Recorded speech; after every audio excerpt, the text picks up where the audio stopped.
السلام علیکم ورحمۃ اللہ وبرکاتہ۔ الحمدللہ وکفیٰ والصلاة والسلام علی من لا نبی بعد اما بعد۔ اعوذ باللہ السمیع العلیم من الشیطان الرجیم۔ لا یؤمن احدکم حتی اکون احب الیہ من والدہ وولدہ والناس اجمعین۔ نبی مکرم صلی اللہ علیہ وسلم کا فرمان ہے کہ تم میں سے کوئی بھی اس وقت تک کامل ایمان والا نہیں ہو سکتا، اس کا ایمان نامکمل ہے جب تک وہ مجھے اپنے والدین، بچوں سے اور تمام لوگوں سے زیادہ محبوب نہ سمجھ لے۔ اس حدیث کی روشنی میں نبی مکرم صلی اللہ علیہ وسلم کی محبت کا معیار بتلا دیا گیا کہ آپ صلی اللہ علیہ وسلم سے محبت کا معیار کیا ہونا چاہیے۔ کائنات کی ہر چیز کی محبت کو ایک سائیڈ پہ رکھیں اور پیارے حبیب کی محبت کو دوسری سائیڈ پہ، تو پیارے حبیب صلی اللہ علیہ وسلم کی محبت بحری ہو جائے گی۔ وہ ہماری ترجیحات میں ہونی چاہیے، ہر چیز سے بڑھ کر پیارے محمد صلی اللہ علیہ وسلم سے محبت ہونی چاہیے۔ اگر ایسا نہیں ہوا تو قرآن مجید کی آیت ہے سورہ توبہ کی، قل ان کان آباؤکم وابناؤکم۔ اس آیت کا مفہوم یوں ہے کہ ہے حبیب علیہ الصلوۃ والسلام، ان سے ذرا پوچھئے نا، ان کو کہہ دیجئے نا، ان کو ذرا کہیے، ان سے سوال کیجئے، کیا تمہارے ابا و اجداد، تمہارے بیٹے، تمہارے بھائی، تمہاری بیویاں، تمہارے یہ جائیداد، تمہارے یہ بنگلے، کوٹھیاں، بینک بیلنس، کیا اللہ اور اس کے رسول صلی اللہ علیہ وسلم سے زیادہ عزیز ہو گئے ہیں؟ یعنی جب بھی پیارے پیغمبر علیہ الصلوۃ والسلام کا حکم آتا ہے، اس حکم کے آگے عمل میں رکاوٹ کبھی ہمارے آباء و اجداد کی محبت کہ ہمارے باپ دادا نے ایسا نہیں کیا، ہمارے فلاں نے ایسا نہیں کیا، میرے مولوی نے ایسا نہیں کیا، میرے مسلک نے ایسا نہیں کیا، یہ آ جاتا ہے تو پھر یہ کیسی محبت ہے؟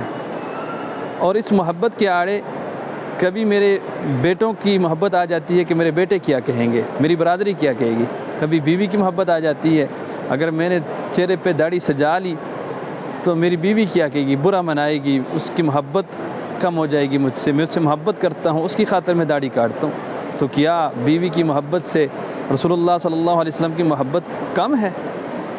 تو اگر ایسی حالت ہے یا بینک بیلنس رسول اللہ صلی اللہ علیہ وسلم کی حکم پہ عمل کرنے نہیں دیتا، ظاہر سی بات ہے بندہ جس سے محبت کرتا ہے، محبت کا عملی ثبوت یہ ہے کہ اس کے حکم کی تعمیل بھی کرے، یعنی جیسا محبوب کہتا ہے یا جیسے محبوب کے افعال ہیں، جیسے محبوب کرتا ہے، ویسے ہی اس کو اپنے محبوب کے مطابق اپنی زندگی ڈھا لینی چاہیے۔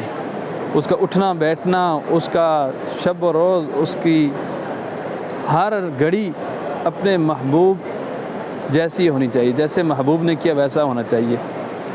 تو آج ہم دیکھیں کہ کیا ہماری شب و روز اپنے حبیب صلی اللہ علیہ وسلم جن سے ہم محبت کا دعویٰ کرتے ہیں، کیا ان کے مطابق ہے؟ ہماری محبت کا کیا معیار ہے؟ صحابہ کرام رضوان اللہ علیہم اجمعین کی تو محبت ایسے تھی کہ ایک صحابی نے کہا، اللہ کے نبی صلی اللہ علیہ وسلم، میں آپ سے محبت کرتا ہوں۔ نبی علیہ الصلوۃ والسلام نے اس کو بڑا پیارا جواب دیا، کہا کل قیامت کے دن تو اس کے ساتھ ہوگا جس سے تو محبت کرتا ہے۔ تو آیا آج ہم دیکھیں کیا ہماری محبت صرف دعویٰ ہے؟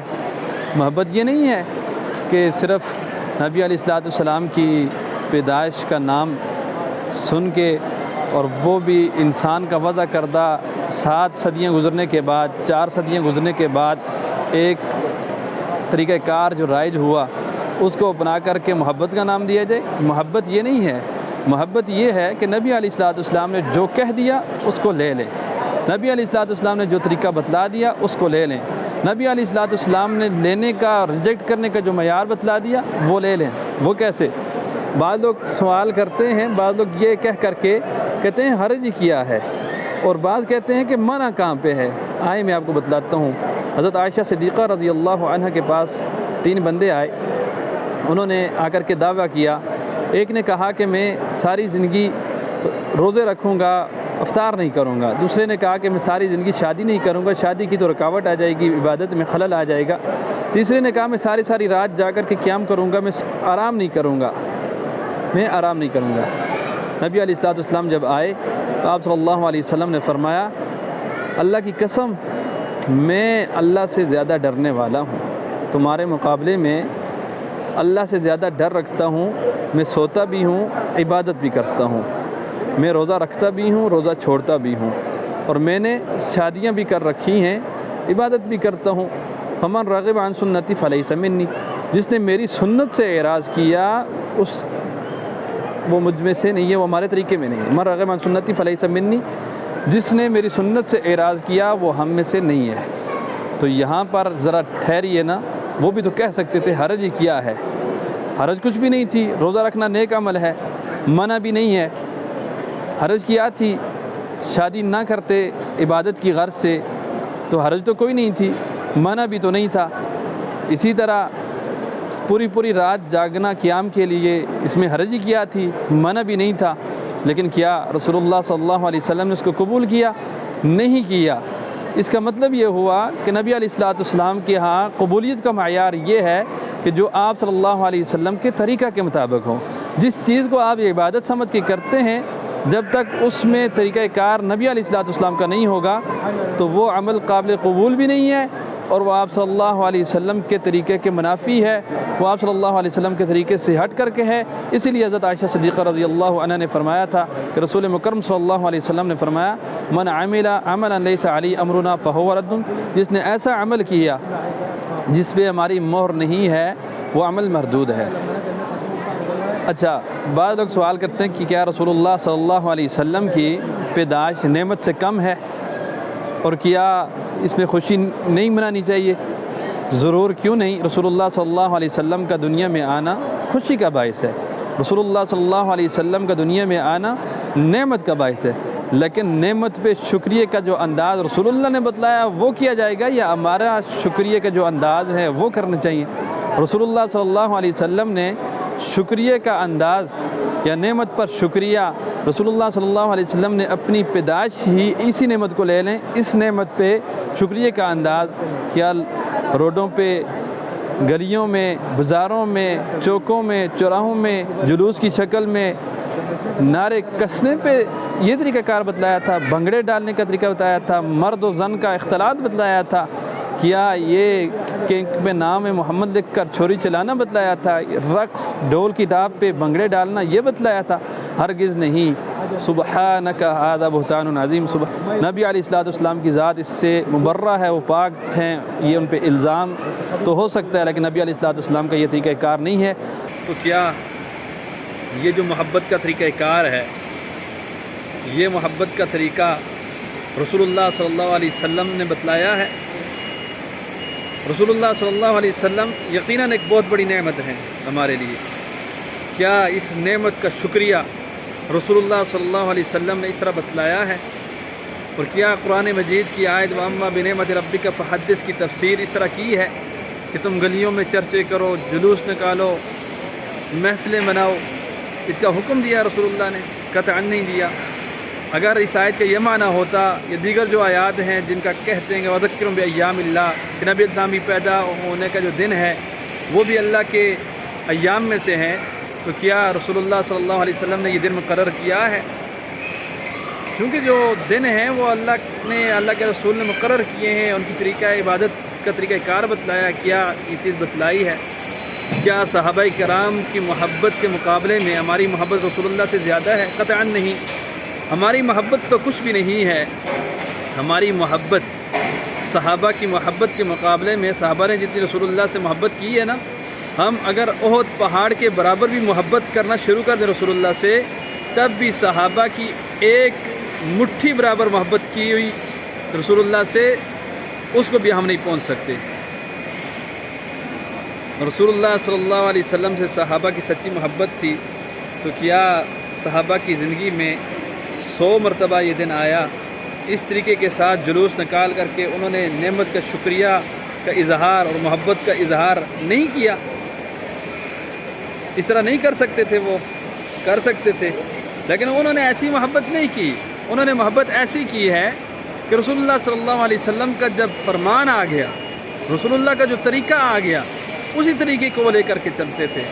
رسول اللہ صلی اللہ علیہ وسلم کا اپنی پیدائش پہ نعمت کا شکریہ ادا کرنے کا طریقہ کار کیا تھا۔ صحیح مسلم کی روایت ہے، جس میں نبی علیہ السلام فرماتے ہیں کہ میں سوموار کا روزے کے بارے میں پوچھا گیا، کہا کہ اس دن میں پیدا ہوں میں اس لیے روزہ رکھتا ہوں، اور اس میں عمل پیش ہوتے ہیں اس لیے بھی روزہ رکھتا ہوں۔ تو گویا رسول اللہ صلی اللہ علیہ وسلم کی سنت کیا ہے کہ ہر سوموار کا روزہ رکھا جائے۔ اس سنت پہ عمل کریں تو یہ محبت میں سچے ثابت ہوں گے۔ صلی اللہ علیہ وسلم نے معیار قبولیت یہ رکھا ہے کہ وہ رسول اللہ سے ثابت ہونا چاہیے، وہ عبادت کا طریقہ کار رسول اللہ صلی اللہ علیہ وسلم سے ثابت ہونا چاہیے۔ رسول اللہ سے محبت عبادت ہے، اور یہ اس عبادت کا ثابت ہونا رسول اللہ سے ثابت ہونا چاہیے کہ رسول اللہ نے اپنے ساتھ محبت کرنے کا یہ طریقہ کار بتلایا ہے۔ رسول اللہ صلی اللہ علیہ وسلم سے محبت ایسے ہے کہ رسول اللہ نے جن کاموں کا حکم دیا ان کو کرنا چاہیے، ان کو تسلیم کرنا چاہیے۔ اپنے چہرے پہ داڑھی کو سجا لو۔ کتنے لوگ ہیں دوبارہ ربیع الاول کا مہینہ آتا ہے اور وہ کہیں کہ میں نبی علیہ السلام کی محبت ہے، مجھے عشق ہے، حالانکہ عشق کا لفظ کسی بھی حدیث اور قرآن میں، پورے قرآن میں دیکھ لیں، عین شین قاف عشق کا لفظ نبی علیہ السلام کے لیے یہ نہیں ملے گا۔ یہ بھی آپ کو بتلاتا چلوں، یہ ایک بازاری لفظ ہے کہ جس طریقے کے ساتھ یہ لفظ ہم اپنی والدہ کی محبت کے لیے، والد کی محبت کے لیے، ہمشیرہ کی محبت کے لیے پیش نہیں کر سکتے۔ کوئی کہہ سکتا ہے کہ مجھے اپنی بہن سے عشق ہو گیا ہے، کوئی کہہ سکتا ہے کہ مجھے اپنی ماں سے عشق ہو گیا ہے۔ تو رسول اللہ کے لیے ایسا جملہ بولنا یہ درست نہیں ہے، محبت کا لفظ بولنا چاہیے، اور محبت کے ہی فضائل بیان ہوئے، عشق کے لفظ کے فضائل بیان نہیں ہوئے۔ اچھا، یہ عشق کیوں کہتے ہیں لوگ، یا کیوں کہتے ہیں کہ ہم عاشق رسول ہیں؟ یہ اسی لیے کہتے ہیں کہ یہ برائے نام محبت ہے ان کی، اور جو برائے نام محبت ہوتی ہے، برائے نام محبت ہارے ہوئے عاشقوں کی طرح ہی ہوتی ہے۔ جس طرح ان کو کچھ بھی حاصل نہیں ہوتا، ان کو بھی کچھ بھی حاصل نہیں ہوتا۔ اصل محبت ہے، اور محبت کا معیار یہ ہے کہ عمل کیا جائے، اور عمل وہ کیا جائے جس طریقے کے ساتھ صحابہ نے کیا، کیونکہ صحابہ کا ایمان ہمارے لیے معیار زندگی ہے۔ فَإِنْ آمَنُوا بِمِثْلِ مَا آمَنْتُم بِهِ فَقَدِ اهْتَدَوْا۔ سورۃ البقرہ میں اللہ رب العالمین نے فرمایا کہ اگر یہ لوگ ایسے ایمان لائیں گے جس طرح صحابہ کرام ایمان لائے تھے، تب جا کر کے ہدایت یافتہ ہوں گے۔ رسول اللہ سے محبت کا انداز تبھی قبول ہوگا، دعویٰ تبھی قبول ہوگا، اس میں تبھی پورے اتریں گے کہ جس طرح صحابہ نے دعویٰ کیا تھا اور اس دعویٰ کو سچ کر کے دکھایا تھا، انہوں نے رسول اللہ صلی اللہ علیہ وسلم کے مطابق عمل کر کے دکھائے تھے۔ وگرنہ ہمارے عمل کی، ہماری اس محبت کے کھوکھلے دعوے کی یہ وقت رہ جائے گی کہ من عمل عملا لیس علیہ امرنا فہو رد، جس نے بھی ایسا عمل کیا جس پہ ہماری مہر نہ ہوئی، وہ عمل باطل ہے، مردود ہے۔ اس لیے ہمیں چاہیے کہ رسول اللہ صلی اللہ علیہ وسلم کی محبت کا جو تقاضا ہے کہ رسول اللہ صلی اللہ علیہ وسلم نے جو حکم دیا ہے، مثال کے طور پہ نوجوانوں کے لیے ضروری باتیں کہ اپنے چہرے پہ رسول اللہ کی محبت کی خاطر داڑھی سجا لو۔ آج سے یہ کہہ لو کہ رسول اللہ سے مجھے محبت ہے، رسول اللہ سے مجھے محبت ہے، اس لیے میں داڑھی سجا رہا ہوں چہرے پہ۔ اپنی شلوار ٹخنوں سے اوپر کر لو ہمیشہ کے لیے، اس کے لیے کہ تم رسول اللہ سے محبت کرتے ہو، یہ کہتے ہوئے شلوار کو ٹخنوں سے اوپر کر لو کہ مجھے رسول اللہ سے محبت ہے۔ اپنی شادی بیاہ، غمی خوشی رسول اللہ کے طریقے کے مطابق کر لو، اس لیے یہ کہتے ہوئے کہ ہمیں رسول اللہ سے محبت ہے، اور اپنا ہر عمل رسول اللہ صلی اللہ علیہ وسلم کے عمل کے مطابق کرنے کی کوشش کرو، اس لیے کہ ہمیں رسول اللہ سے محبت ہے۔ اگر یہ ہو گیا، یقیناً ہم سب رسول اللہ صلی اللہ علیہ وسلم کے ساتھ ہوں گے، ہمیں رسول اللہ کا ساتھ نصیب ہوگا۔ ایک روایت ہے، سندن کمزور ہے، لیکن اس کو دوسری روایت سے تقویت ضرور ملتی ہے کہ جس میں ہے کہ جس نے میری سنت کو زندہ کیا اس نے مجھ سے محبت کی، اور جس نے مجھ سے محبت کی گویا وہ میرے ساتھ جنت میں داخل ہو گیا۔ کانا مایا فی الجنہ، وہ میرے ساتھ جنت میں جائے گا، یعنی جس نے مجھ سے محبت کی وہ جنت میں جائے گا۔ جس نے میری سنت کو زندہ کیا اس نے مجھ سے محبت کی، اور جس نے مجھ سے محبت کی وہ جنت میں جائے گا۔ اس کو تقویت دوسری روایت سے ملتی ہے، جو دوسری روایت ہے جس میں رسول اکرم صلی اللہ علیہ وسلم کے پاس ایک شخص آیا، اس نے کہا اللہ کے نبی میں آپ سے محبت کرتا ہوں۔ رسول اللہ صلی اللہ علیہ وسلم نے فرمایا کہ تو کل قیامت کے دن اس کے ساتھ ہوگا جس کے ساتھ تو نے محبت کی۔ تو اس لیے ہم اگر رسول اللہ صلی اللہ علیہ وسلم سے سچی محبت کریں گے، یقیناً ہمیں رسول اللہ کا ساتھ نصیب ہوگا، اور وہ انسان بہت ہی خوش نصیب ہے، انتہائی خوش نصیب ہے کہ جس کو رسول اللہ صلی اللہ علیہ وسلم کا ساتھ نصیب ہو جائے۔ اللہ سے دعا ہے کہ اللہ رب العالمین اللہ کے رسول صلی اللہ علیہ وسلم سے، اللہ سے، اسلام سے سچی محبت کرنے کی توفیق عطا فرمائے۔ وآخر دعوانا ان الحمد للہ رب العالمین۔